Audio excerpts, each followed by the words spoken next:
जादुई बरगद का रहस्य। शांतिपुर एक छोटा और सुंदर गांव जो अपने हरे भरे खेतों और खुशहाल लोगों के लिए जाना जाता है। गांव के बीचों बीच एक प्राचीन बरगद का पेड़ खड़ा है जिसके बारे में कहा जाता है कि उसमें जादुई शक्तियां हैं। आरव एक उत्सुक और होशियार 10 साल का लड़का जिसे अपने गांव के हर कोने की जानकारी है।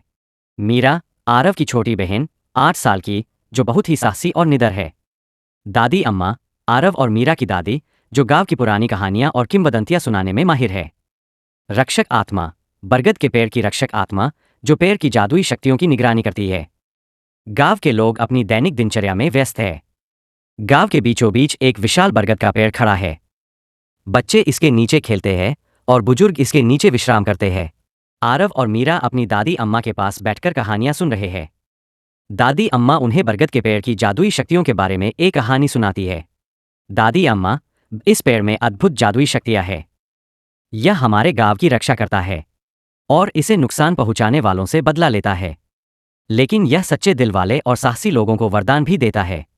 अगली सुबह आरव और मीरा बरगद के पेड़ के पास जाते हैं और उसकी जड़ों के आसपास खुदाई करने लगते हैं। उन्हें एक चमचमाती सीढ़ी मिलती है जो पेड़ के अंदर की ओर जाती है। वे सीढ़ी से नीचे उतरते हैं और एक गुप्त गुफा में पहुंचते हैं।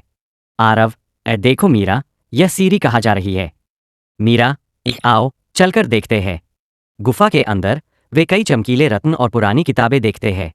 उनमें से एक किताब में लिखा है कि बरगद का पेड़ कमजोर हो रहा है और उसे पुनर्जीवित करने के लिए एक साहसी कार्य की आवश्यकता है। आरव, ये किताब में लिखा है कि हमें एक विशेष जड़ी बूटी खोजनी होगी। मीरा, हम यह कर सकते हैं, चलो चलते हैं। रास्ते में उन्हें कई बाधाओं का सामना करना पड़ता है। झरने, ऊंची नीची पहाड़ियां और जंगली जानवर। वे अपनी हिम्मत और सूझबूझ से सभी बाधाओं को पार करते हैं और जड़ी बूटी पा लेते हैं। मीरा, आरव, हमें वह जड़ी बूटी मिल गई। आरव, हाँ, अब जल्दी चलो, हमें इसे बरगद के पेड़ तक ले जाना है। आरव और मीरा जड़ी बूटी को बरगद के पेड़ की जड़ों में मिलाते हैं। पेड़ अचानक चमकने लगता है और उसकी शाखाएं और भी हरी भरी हो जाती है। बरगद के पेड़ की रक्षक आत्मा प्रकट होती है और उन्हें धन्यवाद देती है।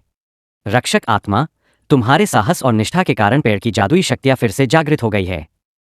अब यह पेड़ गांव की रक्षा करेगा। गांव के लोग आरव और मीरा की बहादुरी के बारे में सुनते हैं और उन्हें सम्मानित करते हैं। बरगद का पेड़ और भी शक्तिशाली हो जाता है और उसकी जादुई शक्तियां गांव की रक्षा के लिए तैयार रहती है। गांव के लोग प्रेम और एकता के साथ रहने लगते हैं, यह जानते हुए कि उनके बीच एक जादुई बरगद का पेड़ हमेशा उनकी रक्षा करेगा। दादी अम्मा, तुम दोनों ने हमारे गांव को एक नई उम्मीद और विश्वास दिया है। आरव और मीरा, हम हमेशा इस पेड़ की रक्षा करेंगे। यह कहानी साहस, निष्ठा और प्रकृति के महत्व को उजागर करती है और बच्चों को अपनी जिज्ञासा और बहादुरी के साथ आगे बढ़ने की प्रेरणा देती है।